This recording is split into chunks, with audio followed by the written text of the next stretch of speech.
Ini mengenai postinganmu nih, Alfian. Ya, Pada tanggal 11 Juni 2019. Kenapa saya ungkit lagi? Karena ini menarik untuk saya. Ya, yang menarik karena apa ya? Ini untuk pertama kalinya waktu itu ya, waktu pada saat itu saya melihat seorang Alfian yang dekat sekali dengan perpustakaan, dekat dengan buku-buku gitu kan. Saya kira sosok seperti Alpen ini tidak apa ya eh, tidak ada masalah lah terkait dengan perpustakaan buku-buku. Tapi setelah postingan ini, waduh, saya kaget. Apalagi langsung di tag ke perpustakaannya gitu kan. Jadi Alfian ini sempat nulis tentang eh, kritiknya, ya bisa dibilang begitu, kepada eh, apa ya, pegawai salah satu perpustakaan gitu. Kenapa sih bisa langsung bereaksi seperti itu, Alfian? Apakah ini ya hal pertama untuk Anda menemui hal yang semacam ini? iya. Iya, iya. Saya tidak tahu apakah ini relevan sama semua orang gitu. Iya, Apakah iya. semua pernah mengalami hal seperti ini di. Jadi ketika itu saya mengembalikan buku di perpustakaan. Jadi karena telat dan saya itu hari kan minjamnya kan di UIN itu jadwal peminjaman 1 minggu. Iya. Toh 1 minggu 7 hari. Nah, saya telatnya berapa ya? 4 hari kalau tidak salah. Oke, oke. 4 hari gitu. Iya pas 4 hari, saya tahu betul 4 hari dan saya hanya punya uang 4.000 kan saya tahu Oke, gue oke. 1.000. 1.000. Nah itu hari berubah menjadi 8.000. Wow, 8.000 Nah. untuk berapa buku tadi? 4 Empat buku. bukan 4 buku, 4 hari. 4 hari. Ya, untuk 1 buku. Nah. Jadi buku itu saya masih ingat buku Harold Hatitus, bukunya The Issue of Philosophy, Persoalan Filsafat, buku terjemahan. Nah itu bukunya. Terus dia bilang, petugas perpustakaan itu bilang 8.000, tapi memang menurutku petugas perpustakaan itu ya bukan hanya petugas perpustakaan. Yang ingin saya bilang adalah petugas perpustakaan adalah representasi dari banyak hal di Indonesia, khususnya di Sulawesi gitu. Maksudnya kebanyakan petugas-petugas terutama di perpustakaan yang saya hadapi, Iya. mereka tidak ramah sama sekali gitu. Jadi ada beberapa seperti itu. Iya ada beberapa betul, ada beberapa seperti itu dan tidak sulit sebenarnya menemukan orang seperti itu. Kalau kau ke sekolah atau apa di petugas kesehatan atau di mana-mana saja yang seharusnya ada pelayanan di sana dengan baik, biasanya ada orang-orang yang jelek sekali dan seperti dia yang berada yang punya kuasa sih. Ya.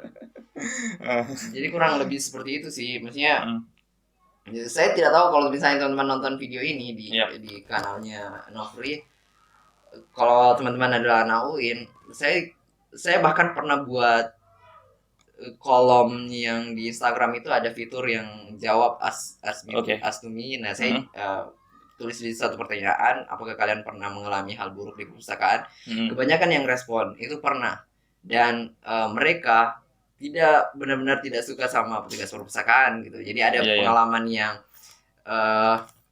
disuruh kasih kembali bukunya tidak dia kembalikan. Jadi pengalamannya Alfian itu yang dari tulisannya ini tentang apa ya, tarif denda ya.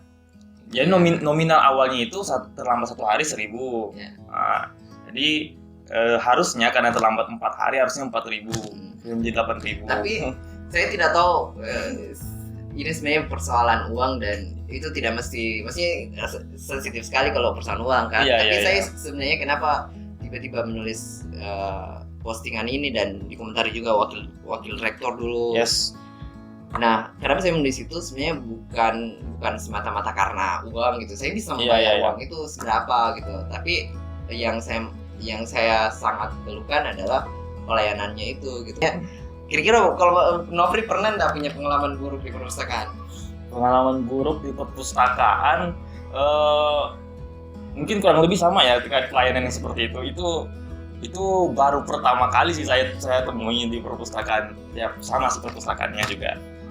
Dan ya sebenarnya sih bukan tentang denda, tapi karena pembawaannya ya petugas itu ya yang saya lihat beda dari yang lain begitu. Ya, dan betul-betul ingin menunjukkan dirinya bahwa dia mungkin serba tahu apa dan sebagainya. Akhirnya ya itulah yang membuat saya kayak aduh, kayaknya saya nggak usah terlalu sering deh kesini. Bukan berarti saya tidak berhenti untuk membaca buku di perpustakaan, cuman berhadapan langsung dengan saya sebenarnya buka postingan itu kalau misalnya Nofri nanti berkesempatan nanti cari-cari ada lagi postingan yang menjelaskan soal itu Nofri, soal maksudnya di komentar-komentar banyak teman-teman sebenarnya yang bisa Nofri baca. Apa yang kemudian Alfian sampaikan kepada pihak kampus gitu terkait hal ini kan saya juga ketemu itu hari sama kepala ini toh. Terus saya tidak gitu jadi maksudnya setidaknya kalau misalnya memang orangnya tidak bisa punya keramah tamahan gitu, setidaknya tidak membuat mood orang-orang untuk membaca itu hilang gitu. Jadi kasihan saya mungkin perpustakaan dengan mood yang bagus, tapi setelah tiba di perpustakaan kayak tidak jadi meminjam karena hal itu sih juga yang saya rasakan. Sampai akhirnya saya baik saya pindah aja di perpustakaan fakultas. Bahkan sampai sekarang, sampai selesai pengurusan, masih aja dipanggil-panggil sama petugas itu. Kayaknya memang ya harus ada keramahan, skill keramahannya sih dari petugas perpustakaan.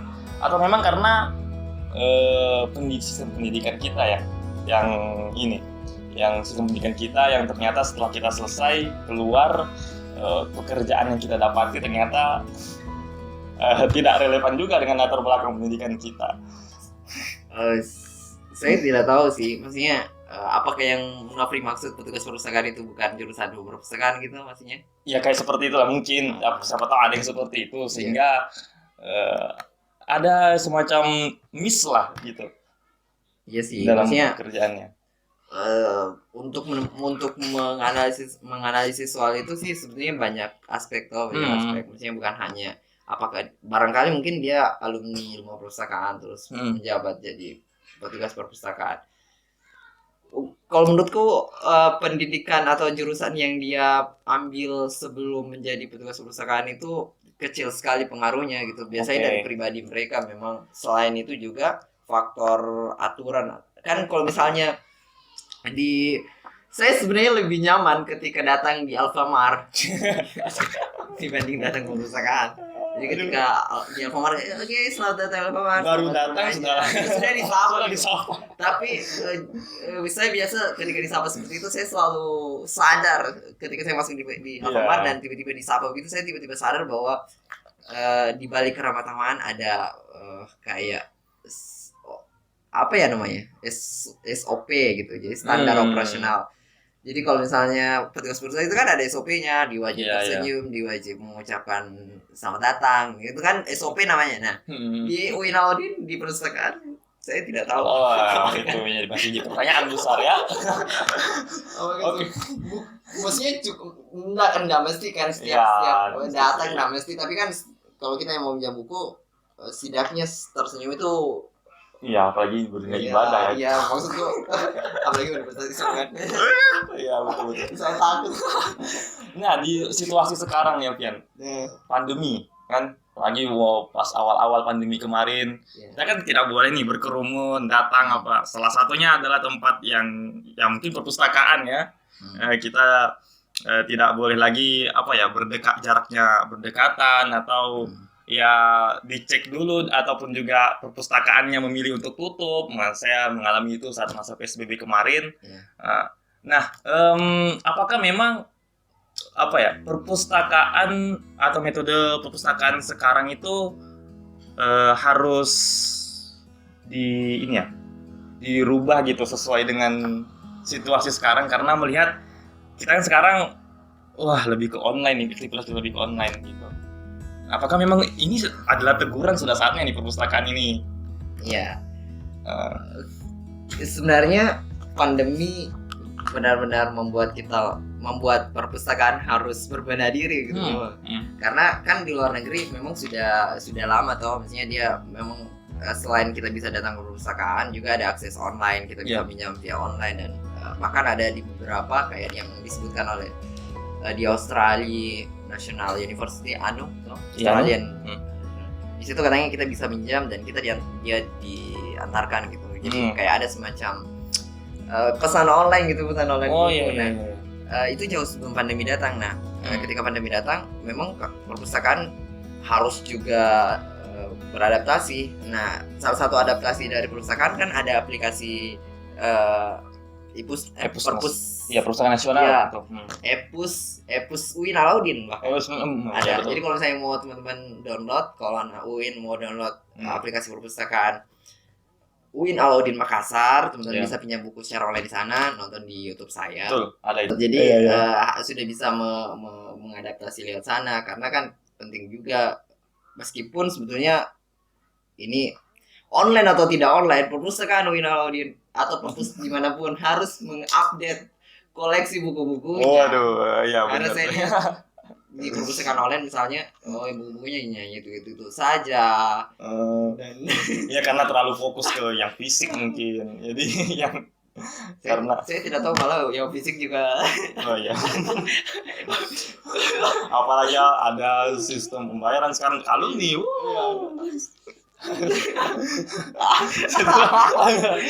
Ya jadi memang perpustakaan dimanapun harus siap ya dengan kondisi yang saat ini.